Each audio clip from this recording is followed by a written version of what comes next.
د میدان وردګ ولایت د پوهنې نوي رئیس په دنده پیل وکړ. په همدې مناسبت جوړه شوې غونډه کې د اسلامي امارت مسؤلینو ویل په اداراتو کې بدلون د ښې حکومتولۍ اصل دی. دوی نوي ټاکل شوي رئیس ته د هر ډول همکاریو ډاډ ورکړ.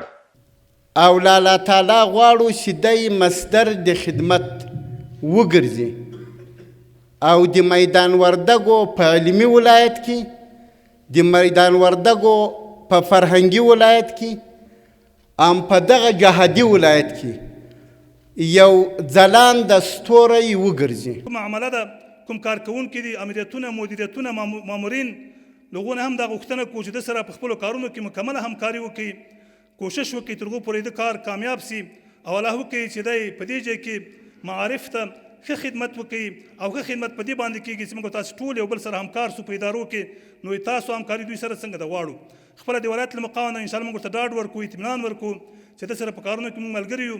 د میدان وردګ ولایت لپاره نوی ټاکل شوی رئیس وایي په پوره توان سره به هڅه کوي چې دغه ولایت ته د زده کړو په برخه کې لا پرمختګ ورکړي. انشاءالله الرحمن اطمینان درکوو چې زموږ څونه وس وي څونه طاقت وي هغه به انشاءالله پر کار اچوو، تاسو ته به کار کوو، ستاسو اطاعت به منو، امیرینو او مامورینو پر تاسو باندې په شفقت کوو، پر تاسو باندې به رحم کوو، تاسو زما ورونه یاست.